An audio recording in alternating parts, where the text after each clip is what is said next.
పాదాలకే అంకితం, ఇది నీవిచ్చిన జీవితం, నీ పాదాలకే అంకితం.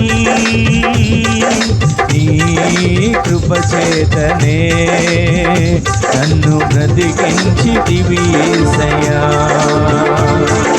నీ కృప చేతనే